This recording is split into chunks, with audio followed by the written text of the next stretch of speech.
दोस्तों, क्या आप जानते हैं कि आपके लॉकर में रखा सोना अब आपको पहले से 10% ज्यादा लोन दिला सकता है। जी हाँ, सरकार ने गोल्ड लोन के नियमों को पूरी तरह बदल दिया है।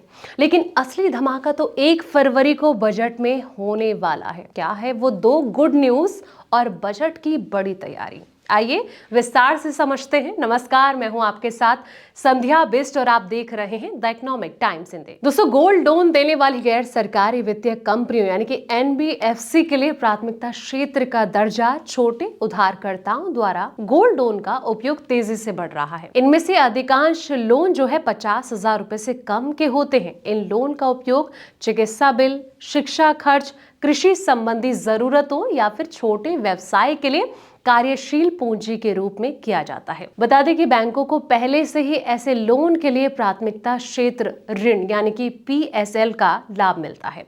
लेकिन गोल्ड लोन देने वाली जो गैर सरकारी वित्तीय कंपनियां यानी कि एनबीएफसी के पास ये ऑप्शन नहीं है। इससे एनबीएफसी के लिए उधार लेने की लागत बढ़ जाती है। योग्य गोल्ड लोन यानी कि एनबीएफसी को पीएसएल का दर्जा देने से लागत कम होगी। वो कम ब्याज दरों पर ऋण प्रदान कर सकेंगे। इससे अर्ध शहरी और ग्रामीण क्षेत्रों में ऋण वितरण बढ़ाने में भी मदद मिलेगी, जहां की औपचारिक ऋण तक पहुंच अभी भी सीमित है। यूपीआई के माध्यम से gold linked credit line UPI ने भारत में भुगतान के तरीके को पूरी तरह से जो है बदल दिया है, लेकिन क्रेडिट तक पहुंच अभी भी सीमित है।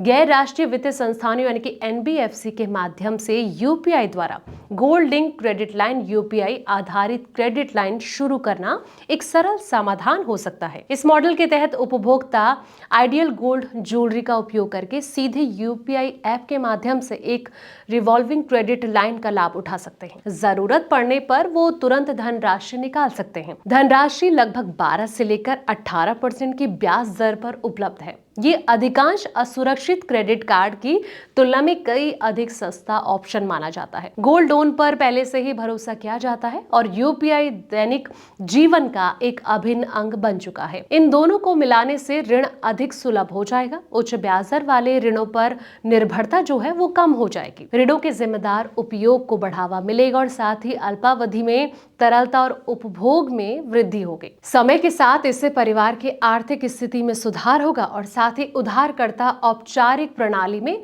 शामिल हो सकेंगे। तो दोस्तों, फिलहाल इस वीडियो में इतना ही। ऐसे तमाम वीडियोस के लिए आप देखते रहें द इकोनॉमिक टाइम्स हिंदी।